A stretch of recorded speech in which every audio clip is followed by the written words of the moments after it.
E ele foi a primeira pessoa que apareceu, assim, que surgiu pra você, a primeira que te instalou de novo? Sim. Primeira. E eu, sim, foi num local de trabalho, que é coisa que eu também, normalmente, eu me fecho, me afasto, prefiro não. A gente se viu pela primeira vez, assim, no Promo Day da novela Órfãos da Terra, porque por mais que eu conhecesse muita gente dali, eu não tava enturmada com ninguém. E aí ele apareceu, e aí já puxou papo, e aí falou, vamos sentar ali? Eu falei, vamos. E aí papo vai, papo vem, aí no final ele me chamou pra jantar, aí eu... Não, detalhe, teve detalhe muito engraçado. Aí tava um frio desgraçado de estúdio, cara, dentro do estúdio. E eu tinha ido com uma blusinha, assim, e aí ele sacou e já tirou um casaco da mochila e ofereceu, assim. Aí eu pensei, nossa, que bonito, né? Falei, nossa... Que querido! É querido, né? Cavalheiro e tal, sei o quê. Aí, no final, acabou o primeiro capítulo, eu fui devolver o casaco pra ele. Aí ele, não precisa não, pode ficar. Eu falei, não, mas lá fora tá quente, não precisa. Ele, não. As 3 vezes. Ele falou, olha, agora é a hora que você aceita, você fica com o casaco e depois eu combino de pegar o casaco com você. Eu falei, eu não sabia mais paquerar, Thaís. Eu não sabia ser paquerada. Eu fiquei completa, eu devo ter ficado roxa. Aí ele logo, foi muito rápido, ele falou assim, você quer jantar em algum lugar? Quer comer alguma coisa? Eu, não. E eu querendo me enturmar ao mesmo tempo com o grupo, né? Aí eu falei, não, eu vou ali, você não vai? Assim, né? Você não vai, não? Aí acabou que ele foi, eu fiquei com o casaco, a gente se encontrou lá. Teve uma hora que eu devolvi o casaco pra ele. Essa hora ele fala, você me deu o maior toco. Aquele alívio de falar, fica com o casaco, pelo amor de Deus. Aí eu escutei alguém falando sobre o grupo de WhatsApp da novela. Aí eu falei, eu não tô no grupo ainda. Aí ele, quer entrar? Passa aqui seu telefone.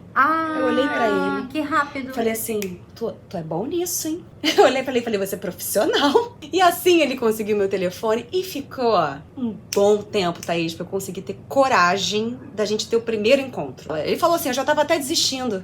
Quando a gente viu que tava assim, ficando, e eu pensei, como é que vai ser com a Nina? Aí também demorou um tempo pra eu tomar essa coragem, obviamente levei isso pra terapia também, falei, cara, e aí, como é que funciona? Ela falou, olha, eu acho que tem que ser do jeito mais natural possível, sabe? E aí foi que eu fiz, assim, depois de muito tempo, que a gente já tava assim, que eu já entendi que ainda não era um namoro, mas já era um relacionamento, de certa forma, é que eu apresentei, mas eu apresentei como um amigo, sabe? Assim, foi o que você leu, assim, demorou um bom tempo pra eu me sentir à vontade de dar um beijo. E até hoje, assim, não fico aos beijos e amassos, assim, na frente da Nina. Até porque... Mas ela sabe Ela alguma vez questionou alguma coisa? Tipo, mãe, por que? Ela alguma vez já te questionou isso ou esse momento não chegou? Não chegou. Não chegou. E também não estamos prontas para essa pergunta, né, Carol? Ou já estamos? Ou já tá claro para você? Eu acho que ela já perguntou, não em relação ao Bruno, mas em relação às casas, né? Ela já verbalizou uma vez a coisa de querer ter os dois juntos. E aí eu expliquei, filha, olha só, olha que legal. É sempre aquela coisa do tentar mostrar o lado bom das coisas, que é a nossa função muito de mãe nesse mundo cruel, né? Olha que legal que é trabalhar, olha que legal que é ter 2 casas, ter 2 quartos, sabe? E aí eu falei, filha, olha, a mamãe e o papai não estão mais juntos. Eu não entrei em detalhes, até porque eu acho que ela não tem ainda discernimento pra entender isso. Mas olha que legal, você tem 2 casas, você tem 2 quartos, você pode ficar um pouco com a mamãe, você pode ficar um pouco com o papai. E eu e o Felipe, a gente procura de vez em quando fazer programas juntos. Isso também. É muito legal, eu ia falar isso. E agora, assim, falando do Bruno, né? Que cara bacana, né, Carol? Assim, que eu não conheço, assim, muito sobre ele. Mas eu já vi que vocês ficam um tempo longe, porque ele tem uma filha que mora fora. Já tem 2 filhos. Então, tem filhos que moram fora. Mas que bacana, assim, um cara que sabia que você estava num momento difícil, um momento delicado, soube respeitar, soube esperar. Eu acho que essa questão de ter um parceiro bacana também, né, que respeita esse espaço, faz toda a diferença, né? Mas sabe o que eu acho que ajudou muito? O fato dele também ser pai. E isso, com certeza, calhou, assim, também de ser uma combinação perfeita nesse sentido. Inclusive, ele, com o Felipe, a primeira vez que ele conheceu o Felipe, foi de uma maneira muito curiosa, porque a gente não tinha combinado ainda, já tinha se falado sobre. E aí, eu já tava bolando, tipo, como é que vai ser? Eu queria apresentar, né, que eles se conheçam, mas eu não sabia nem como fazia isso. E o Felipe, ele ainda guardava a bicicleta dele no meu prédio, ele morava uma quadra de mim, então eu tava saindo pra trabalhar, foi um dia que o Bruno tinha dormido lá em casa, ele já tinha contato com a Nina nessa época, a gente tinha um horário muito próximo, então a gente tava indo embora juntos, eu já tinha falado, Felipe, a Nina vai ficar aqui com fulana. Ah, não, tudo beleza, vou passar aí depois pra pegar a bike, eu dou uma volta com ela e tal. Aconteceu do depois dele, do pegar a bike, foi tipo 10 minutos depois. E aí pegou a gente saindo. E aí foi um encontro muito inesperado, de filme, assim. Que no final foi ótimo, porque eu fiquei meio sem ação no sentido, pensando... né, não programei, deixa eu pensar. E o Bruno, ele se adiantou, ele viu os dois meio assim, ele se adiantou e já foi falando, oi, prazer, né, sou o Bruno, você já deve me conhecer, então, parabéns pela relação que vocês têm, a Nina é uma criança maravilhosa, nossa, eu acho que você e a Carol conseguem ser tão maduros. Aí começou a falar um monte de coisa. E aí quebrou as pernas dos dois e quebrou o gelo, foi incrível, sabe? Ali, então, eu olhei pro Bruno com outros olhos até, assim, tipo, brilhou ainda mais, sabe? Porque eu falei, que legal, foi muito bacana. Vocês têm planos, assim, vocês já estão morando junto, planejam, tem uma vontade de construir uma coisa mais sólida, ou vocês estão tipo, vamos curtir esse momento e vamos com calma, vamos ver o que se apresenta? Então, quando se trata de Bruno é difícil, porque ele tem uma vida na Itália. Então isso é um desafio do relacionamento mesmo, assim. É difícil fazer planos, assim, até porque a vida dele, a base dele é na Itália, é perto dos filhos. As filhas dele os filhos são grandes ou são pequenos? A Gaia tem 10 e o Elia tem 8.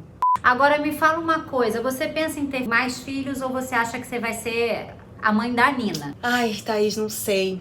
Não sei, eu tenho muita vontade, eu já penso assim, será que eu vou congelar? Congela ou não congela? Até porque eu sei que é um processo de aplicação, de injeção, Congela! Por que não, gente? Congela sim. Porque no momento, assim, no fundo, assim, eu tenho vontade, mas botando muito na balança e vendo toda essa situação, por exemplo, o Bruno tem 2 filhos, não pensa em ter mais um, sabe? Eu já tenho uma e tô muito focada nela ainda, então não sei. Deixa rolar.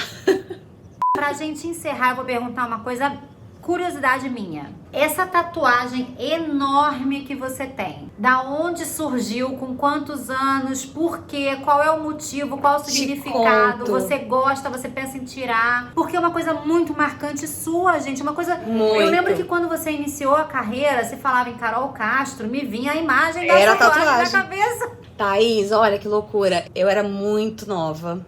Eu digo que eu comecei a fazer tatuagem cedo e parei cedo. Porque depois dessa eu não fiz nenhuma. Um coraçãozinho, não fiz nenhuma. Porque quando eu decidi, né, de fato que ia ser atriz, eu falei... Porque hoje em dia tem mais essa coisa de ator tatuado. Mas antigamente era um tabu. Eu comecei a fazer teatro aos 9 anos, no fim das contas. Assim, nos retornos que eu vim pro Rio, porque eu tive a infância em Natal, ou seja, depois que a minha mãe se separou do meu pai, ela foi pra Natal pra recomeçar a vida, e aí eu fui junto, e eu morei lá ao todo 6 anos, mas eu fiquei meio que voltando pro Rio algumas vezes pra morar com meu pai, e na primeira vez que eu voltei, que eu tava pra fazer 9, eu comecei a fazer teatro de verdade. Eu pedi pra fazer. Primeiro eu só acompanhava. Só uma pergunta, eu vi que você voltou a morar com seu pai com 9 anos. Foi escolha sua? Você morava Foi escolha só você minha. e seu pai? Eu pedi pra minha mãe. A minha infância, um dia a gente senta pra conversar.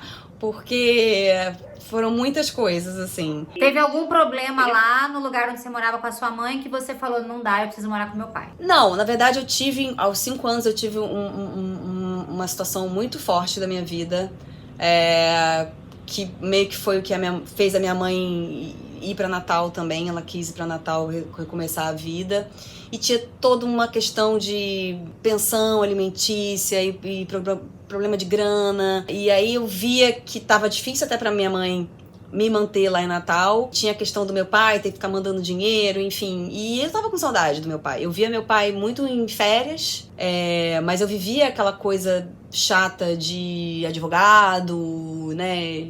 Enfim, essa questão toda de pensão. E aí chegou um momento que eu falei pra minha mãe, mãe, e se eu morar com meu pai? Porque aí fica um pouco a responsabilidade dele, né? Financeira, digamos assim. Eu tinha essa vontade. E aconteceu. E foi uma loucura, assim, por um lado, porque foi um choque de realidade. Não que eu tivesse uma vida... Nunca passei necessidade, de fato, mas em Natal aconteceu de eu querer vender limonada e pipoca na praia e pintar conchinha pra ajudar minha mãe, pra ganhar alguma coisa, sabe? Pra ajudar, me sentir útil, me sentir ajudando. E quando eu fui morar aqui com meu pai morava numa casa em Santa Teresa que tinha que subir 74 degraus pra chegar. Era assim, do lado da comunidade, era praticamente na comunidade, tipo funk louco todo final de semana. Tinha uma movimentação na rua ali embaixo que eu não sei se era uma boca de fumo, hoje em dia mais velha eu fico pensando, acho que era uma outra realidade, de certa forma. E acompanhava o meu pai à noite no grupo de teatro dele, que começava meia-noite, sexta e sábado meia-noite, domingo às 10. Você vai entender porque que eu tô te contando isso.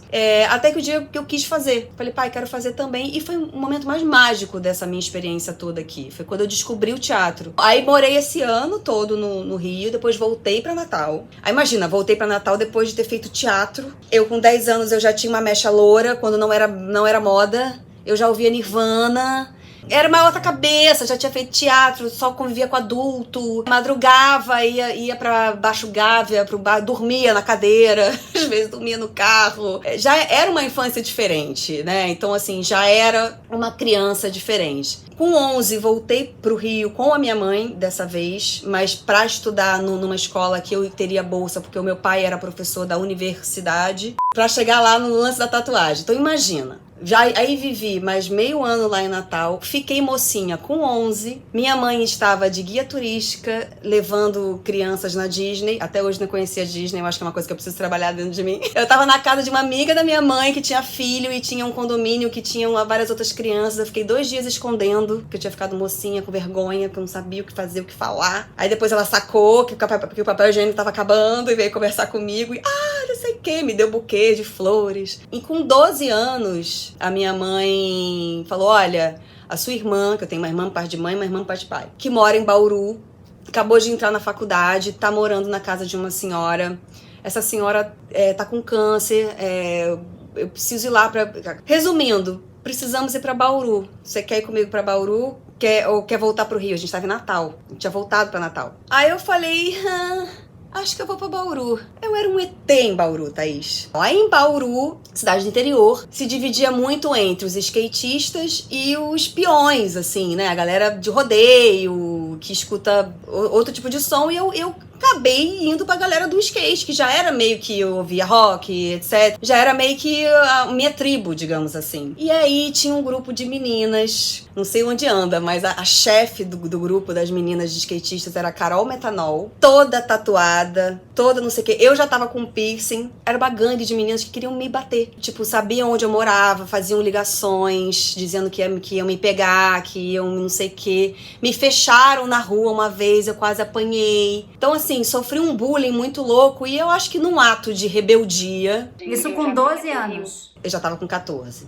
Já foi no meu último ano de Bauru. No final das contas, eu queria fazer um dragão gigante que começava aqui, passava aqui, terminava na virilha. Só que eu não tinha dinheiro pra fazer. E eu já vinha pro Rio trabalhar no Mundo Mix na Babilônia Feira Hype alguns finais de semana. Aí, minha filha, juntei o dinheiro e fiz a tatuagem. Foi mais ou menos isso. Foi mais, resumindo, foi mais ou menos isso. Mas tem um porquê, sabe? Não foi uma coisa meio que do nada. Então, acho que a tatuagem, de certa forma, acho que é a primeira vez que eu tô abrindo sobre esse assunto tão profundamente. Eu acho que foi meio que E eu podia ter enveredado por um caminho muito ruim mesmo. Eu podia ter entrado pra mundo de droga, eu podia ter...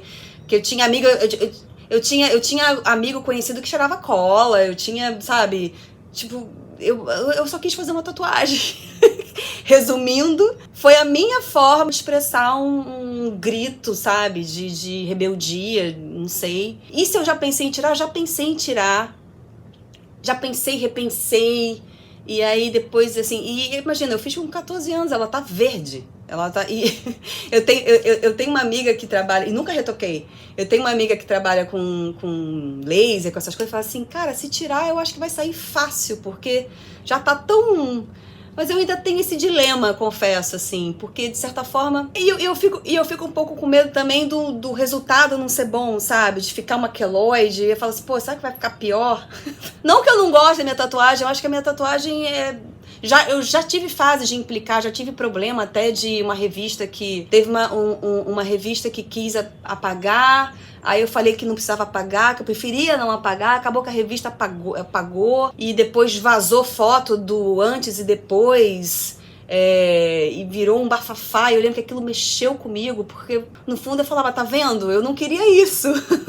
Gente, Carol, eu amei nosso papo, eu amei te conhecer mais um pouco. Amei Depois também. de tantos anos que a gente não se falava. Tô muito feliz com esse tempo que você me deu aqui. Muito obrigada por isso, viu? Imagina, amei. Eu tava ansiosa pra gente conseguir conciliar as nossas agendas e conseguimos.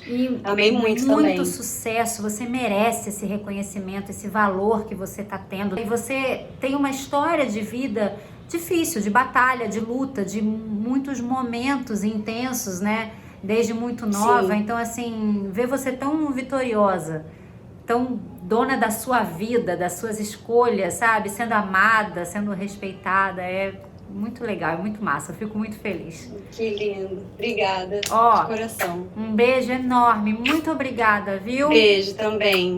Olha, espero que vocês tenham gostado. Fiquei muito feliz da Carol se abrir aqui com a gente, contar um pouquinho mais sobre a vida dela, sobre uma infância difícil, sobre uma vida de muita batalha, de muita luta. Agora com a Nina pequenininha, namoro novo, muitos trabalhos, um monte de projeto. Fiquei muito feliz de conhecer um pouquinho mais sobre a Carol. Eu espero que vocês tenham gostado. Então compartilha, dá like, manda para um monte de gente esse vídeo, tá? Beijo e até semana que vem.